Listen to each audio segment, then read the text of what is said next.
My name is Sarah. I recently turned 30, and I've been married to Joey for a year and a half.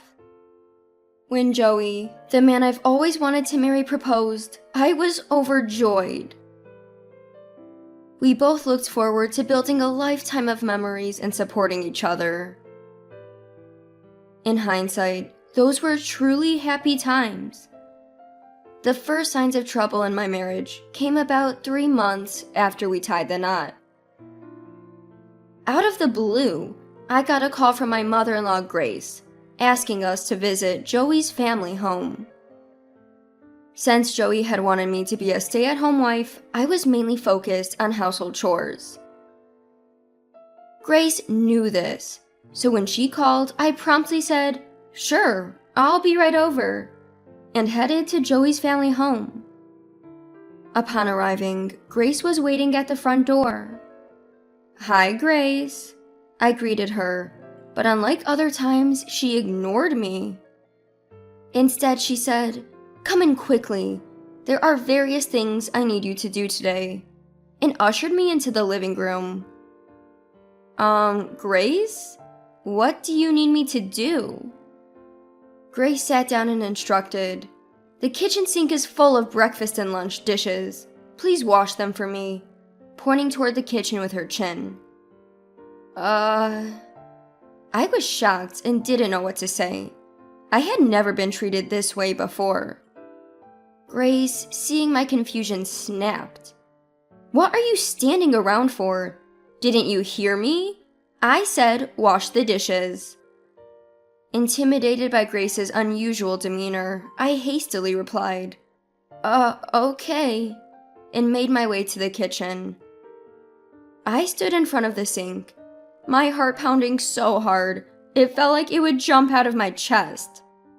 I had never seen this side of Grace before. Whenever Joey and I had visited in the past, she was much kinder and cheerful. So why now? The word harassment suddenly flashed across my mind. Could it be happening to me? Something I'd only ever seen in soap operas was happening to me in real life? The realization made my blood run cold. I couldn't afford to make Grace any angrier.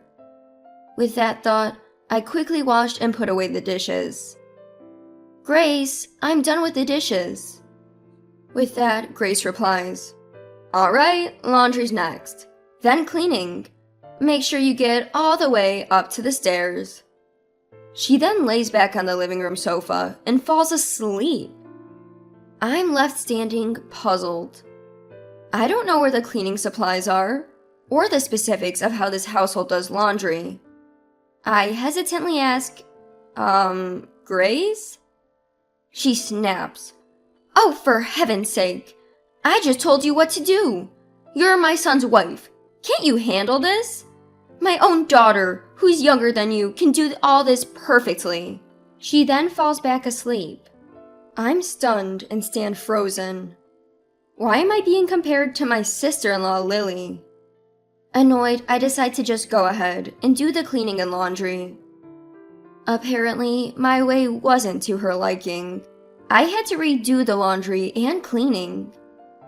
Throughout, Grace would say things like, "If it were Lily, she would have gotten it right. Why can't you?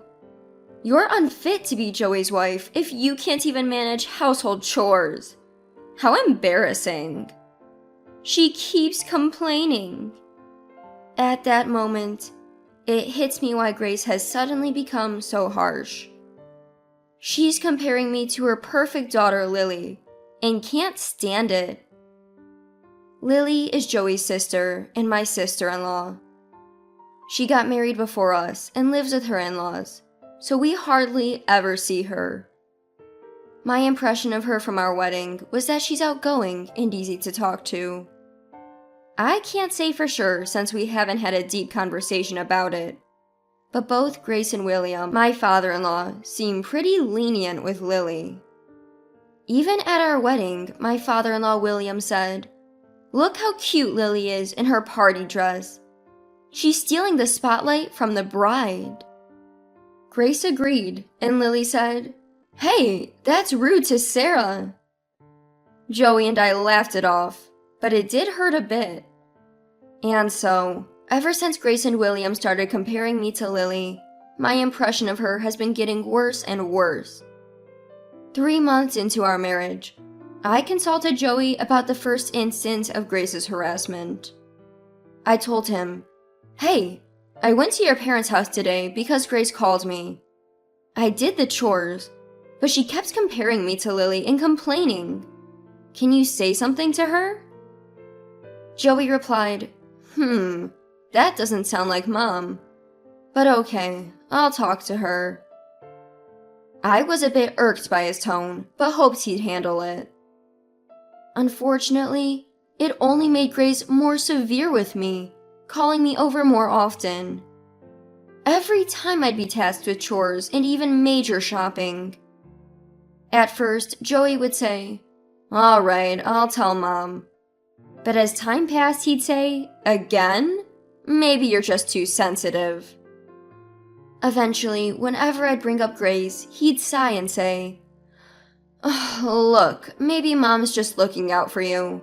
Why not take it a little more seriously?" Can you believe it? We've only been married for about a year, and he's already taking his mom's side over me? I felt a sudden emptiness wash over me. Anger, sadness. I had moved past all those feelings and entered a state of utter indifference. Ever since then, when I visited Joey's parents' house with him, Grace started ordering me around like it was a given. Whether it was because she now believed Joey was on her side, she didn't hesitate to delegate all the household chores to me. Meanwhile, William, Grace, and Joey would all be having tea in the living room. Whenever we ran out of snacks, Grace would snark. "Sarah, you're so inconsiderate. If you see it running low, bring some more." Even Joey chimed in. "Sarah, more tea please. And make it stronger this time." He had started treating me just like Grace did. William wasn't any better, treating me like a servant. "Sarah, we're out of cigarettes. Go get some," he'd command.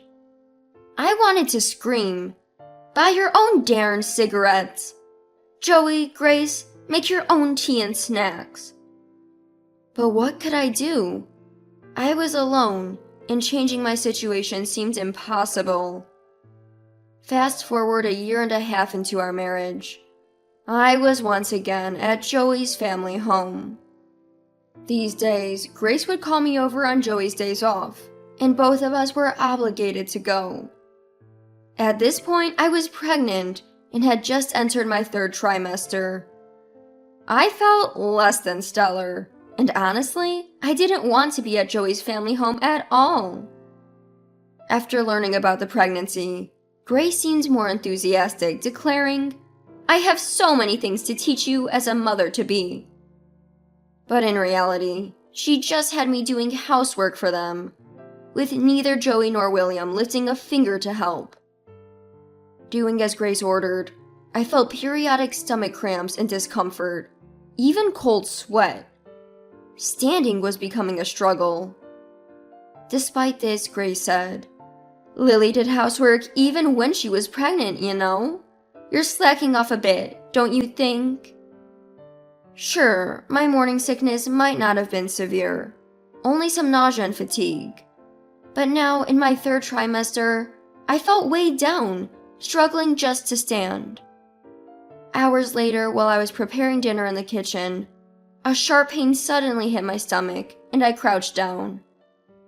At that moment, the front door opened. "We're home!" echoed a loud voice.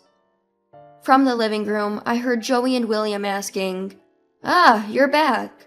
Where's Mom?" It was clear that Lily had returned. Footsteps started to approach. "Mom, what's for dinner today?" Lily walked into the kitchen and was startled to see me hunched over in pain. "What's going on, Sarah? Are you okay?" She hurried over to me. "Sorry, my stomach's hurting a bit." Hearing this, Lily looked at my belly and asked awkwardly, Sarah, could you be pregnant?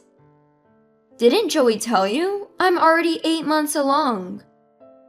I thought Joey had informed Lily since he told me he would when I entered my stable trimester. Suddenly, Lily started trembling. Her face turned bright red and she stormed out of the kitchen. Mom, where are you? Lily called out for Grace with a loud voice. Grace, likely having been napping upstairs, came down nonchalantly. Oh, Lily, welcome back. I've missed you. As Grace tried to hug her, Lily pushed her away. What? Lily? Confused, Grace got a cold response. Why is Sarah cooking alone, Mom? Especially when she's so visibly pregnant. Grace suddenly realized Lily wasn't on her side. Her face turned pale. Well, Sarah insisted on doing it. No way! Do you know how hard it is to be on your feet all day during the late stages of pregnancy? You've been pregnant. You should know. Lily yelled furiously. Grace was deeply shocked that her beloved daughter wasn't siding with her and slumped to the floor. Ignoring Grace, Lily headed to the living room. Picking up a newspaper, she hit Joey on the head and yelled, Who got Sarah pregnant while you sit here playing on your phone? Aren't you ashamed? What? Joey was too stunned to grasp the situation. Seriously? Sarah's being mistreated by Mom and you're oblivious? Are you dumb? As Lily lunged at Joey, William intervened. Lily, calm down. Don't talk to me about calming down, Dad. Remember when I brought my husband to meet you? You told him to prioritize and take care of me after we got married. What about this mess? Your son is playing games while his pregnant wife is left alone. William couldn't utter a word and just looked down, his face turning pale. Finally, Lily told all three, Cool your heads, you inhumans, and kicked William, Grace, and Joey out of the house. The room at Joey's parents' house falls silent. Suddenly, Lily seems to remember I'm there. She turns around and says, Oh, Sarah, I'm sorry for yelling. Did I scare the baby? Are you okay? Her strong demeanor from moments ago instantly vanishes. I find her sudden change in mood so funny that I can't help but laugh. What? Sarah? What's so funny? I'm really concerned here. Yeah, sorry. I get it, Lily. Thanks for sticking up for me. When I actually say thank you, tears start to flow. All the pent-up emotions I'd been holding back come rushing out. To me, who had felt so alone, Lily's words and actions meant the world. My impression of Lily starts to improve after this incident. Seeing me cry, Lily apologizes profusely. She says she's sorry for not noticing anything wrong before, for her own mother's terrible behavior, and for her embarrassing brother. I'm really sorry, she says. But of course, it's not Lily who should be apologizing. Grace for what she did, and William and Joey for turning a blind eye. They're also in the wrong. Even I am for not seeking help sooner. I assure Lily, don't worry, it's all good now. And we sit down to the dinner I'd prepared. Afterwards, Lily drives me home. A few hours later, a likely scolded Joey returns. He's completely changed his tune, saying, Sarah, I'm really sorry about everything. It won't happen again. When I report this to Lily, she says, That's good to hear. But if anything like this happens again, don't hesitate to divorce him. And I fully intend to. Grace and William visit our home later to formally apologize. We were wrong. We're really sorry. From that point on, no more summons to Joey's family home, and no more harassment from Grace. Joey also stopped suggesting we visit his family, allowing me to relax for the remainder of my pregnancy. All thanks to Lily. We've been in touch frequently since then, even having casual phone calls. We chat about this and that, feeling like real friends. Once things settle down after the baby's born, I plan to visit Joey's family again. When I tell Lily, she says, "Let me know when you're going. We'll plan a family visit too." It's so reassuring to have her. From the bottom of my heart, I'm glad Lily is here. I think everything will be okay now. With Grace, with Joey, I think we'll manage. And I owe this newfound confidence to Lily. If Lily ever needs help, I want to be the one to assist her. That's how I go through each day now.